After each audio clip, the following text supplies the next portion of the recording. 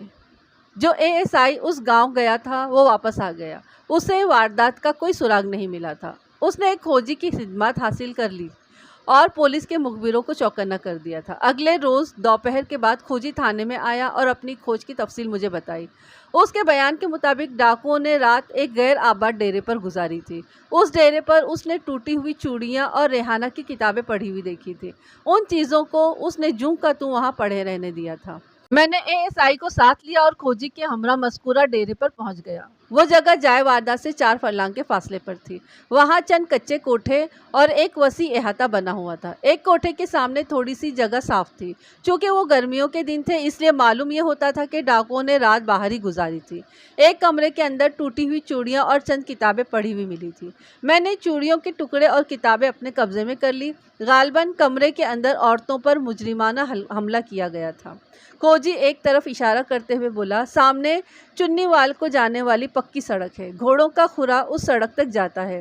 وہاں سے کھرا 2 حصوں میں تقسیم ہو جاتا ہے۔ 2 گھوڑوں کا کھرا چنی وال کی طرف جاتا ہے اور 2 گھوڑوں کا کھرا چودھری رستم علی کے گاؤں کی طرف جاتا ہے۔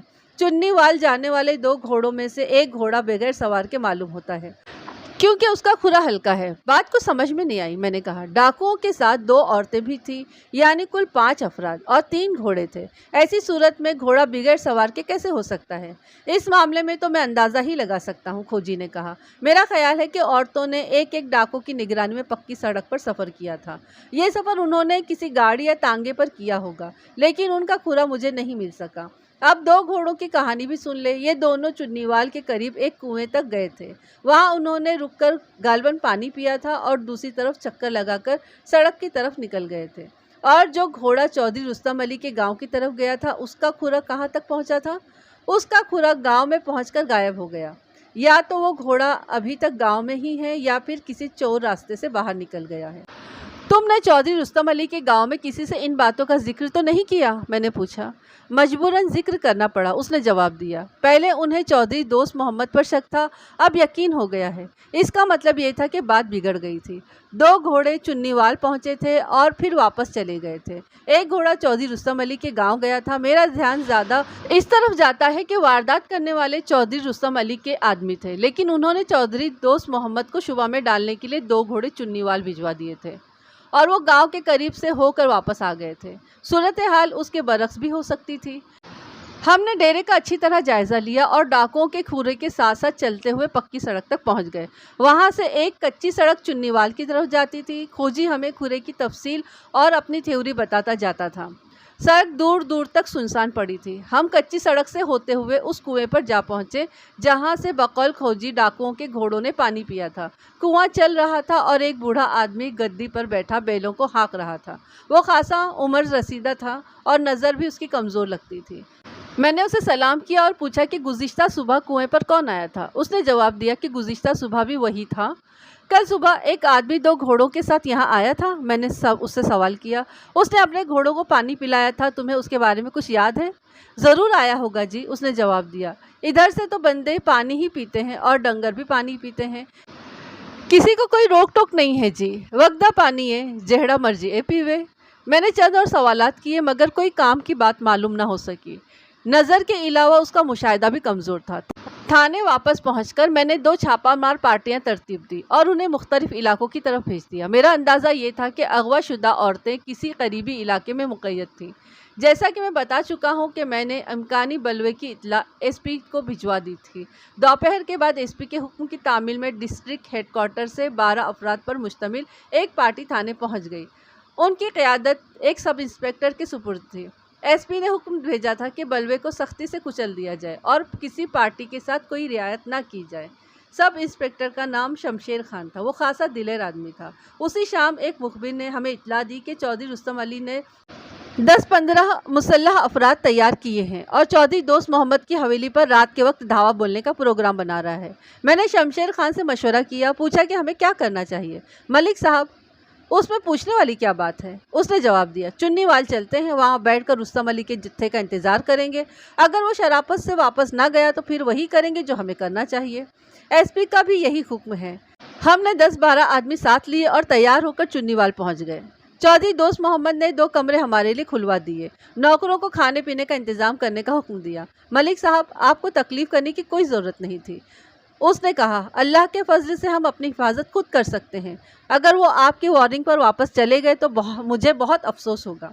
چودھری صاحب، امن و امان قائم رکھنا ہماری ڈیوٹی ہے۔ ہم کسی کو قانون ہاتھ میں لینے کی اجازت نہیں دے سکتے۔ رات کے کھانے کے بعد ہم نے مختلف راستوں پر 2-2, 3-3 آدمیوں کی ڈیوٹی لگا دی اور ایک نواحی مکان میں ٹھہر گئے۔ رات کے 10 ساڑھے 10 بجے ہمیں چودھری رستم علی کے جتھے کی آمد کی اطلاع ملی۔ ہم فوراً موقع پر پہنچ گئے۔ جیسا کہ ہمیں اطلاع ملی تھی، چودھری رستم علی کے ساتھ 15-16 مسلح افراد تھے اور سب کے سب گھوڑوں پر سوار تھے۔ اس میں چودھری رستم علی کے دونوں بیٹے بھی تھے۔ میری وارننگ پر وہ خاموشی سے واپس چلے گئے۔ اگرچہ ان کا یہ فعل خلاف توقع تھا، مگر میں نے کوئی خیال نہ کیا اور واپس جا کر سو گیا۔ جاتے وقت اس نے صرف اتنا کہا تھا، ملک صاحب، آپ ساری عمر اس گاؤں کی رکھوالی نہیں کر سکتے۔ اس کی اس بات سے میں نے اندازہ لگایا کہ فی الوقت مصیبت ٹل گئی، لہٰذا میرا مطمئن ہو جانا طبعی امر تھا، مگر مجھے معلوم نہیں تھا کہ یہ بات اس نے ہمیں دھوکہ دینے کے لیے کہی تھی۔ رات کے تقریباً 1:30-2 بجے فائرنگ کی آواز سن کر میری آنکھ کھل گئی۔ فائرنگ کے ساتھ گھوڑوں کے ہنہنانے اور انسانی شور کی آوازیں بھی آ رہی تھی۔ شمشیر خان اور سپاہی بھی بیدار ہو گئے۔ رات کو ہم نے نصف سپاہیوں کو ڈیوٹی پر رہنے دیا تھا اور نصف کو سونے کی اجازت دی تھی۔ معلوم ہوتا ہے کہ رستم علی نے ہمارے ساتھ دھوکہ کیا ہے، شمشیر خان نے کہا۔ ہمیں اس وقت اس کی بات پر اعتبار نہیں کرنا چاہیے تھا۔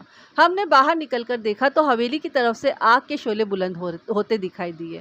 صورتحال خاصی سنگین ہو گئی تھی۔ میں نے سپاہیوں کو ساتھ لیا اور تیزی سے حویلی کی طرف بڑھا۔ جیسے ہی ہم گلی کے کونے پر پہنچے، دوسری طرف سے گھوڑوں کے ٹاپوں کی آواز سنائی دی اور ساتھ ہی ہماری طرف فائرنگ کی گئی، لیکن خوش قسمتی سے کوئی زخمی نہیں ہوا۔ تاریکی کی وجہ سے صورتحال کا اندازہ کرنا بہت مشکل تھا۔ میں حملہ آوروں کو وارننگ دینا چاہتا تھا، مگر شمشیر خان نے سپاہیوں کو فائرنگ کرنے کا حکم دے دیا۔ اس کے ساتھ ہی نصف درجن رائفلیں شعلے اگلنے لگی۔ ایک تو ہم وردیوں میں نہیں تھے، دوسرے وہاں اندھیرا بھی بہت تھا۔ چودھری رستم علی کے آدمی یہی سمجھے کہ ہم مخالف پارٹی کے آدمی ہیں۔ وہ میری وارننگ کے باوجود فائرنگ کرنے سے باز نہیں آئے۔ بعد میں ہمیں پتہ چلا کہ دوسری طرف چودھری دوست محمد کے آدمی مورچہ لگائے بیٹھے تھے اور نکلنے کا وہی ایک راستہ تھا جس کو ہم روکے بیٹھے تھے۔ گھوڑوں کی ہنہناہٹ اور انسانی چیخ و پکار کے درمیان تقریباً 15-20 منٹ تک فائرنگ کا سلسلہ جاری رہا۔ کچھ سپاہی قریبی گاؤں میں گھس گئے تھے اور تاک کر نشانے لگا رہے تھے۔ شرپسند گھوڑوں پر سوار تھے اور انہیں کوئی راستہ فرار نظر نہیں آ رہا تھا۔ بالآخر انہوں نے ہتھیار ڈال دیے اور ہاتھ اٹھا کر خود کو گرفتاری کے لیے پیش کر دیا۔ اس اثنا میں ڈیوٹی دینے والے سپاہی بھی موقع پر پہنچ گئے تھے۔ جب صورتحال قابو میں آئی تو میں نے قریبی گھروں سے لالٹنیں منگوائی اور نقصانات کا جائزہ لینے لگا۔ 3 شرپسند ہلاک اور 4 زخمی ہوئے تھے۔ ہلاک ہونے والوں میں چودھری رستم علی کے دونوں بیٹے شامل تھے۔ زخمیوں میں سے 2 کی حالت نازک تھی۔ چودھری رستم علی بھی زخمی ہوا تھا۔ ایک زخمی خاصا لہیم شہیم اور قویل جثہ نوجوان تھا۔ اس کے چہرے پر گھنی داڑھی تھی۔ پوچھ گچھ پر پتہ چلا کہ وہ جھورا ماجھی تھا۔ زخمیوں کے علاوہ جو آدمی ہم نے گرفتار کیے ان کی تعداد 4 تھی۔ باقی افراد فرار ہونے میں کامیاب ہو گئے تھے۔ لاشوں، زخمیوں اور زیر حراست افراد کو میں نے شمشیر خان کی نگرانی میں فوراً قصبے روانہ کر دیا اور اسے تاکید کر دی کہ زخمیوں کو کڑی نگرانی میں اسپتال میں داخل کروائے، کیونکہ زخمی بھی زیر حراست تھے اور ان کے ساتھی انہیں چھڑوانے کی کوشش کر سکتے تھے۔ اس کام سے فارغ ہو کر میں نے باقی سپاہیوں کو ساتھ لیا اور چودھری دوست محمد کی حویلی جا پہنچا۔ وہاں پر 50-60 آدمی آگ پر قابو پانے کی کوشش کر رہے تھے۔ باہر 3 لاشیں پڑی تھیں، جن میں 2 لاشیں ماں اور اس کے معصوم بچے کی تھی۔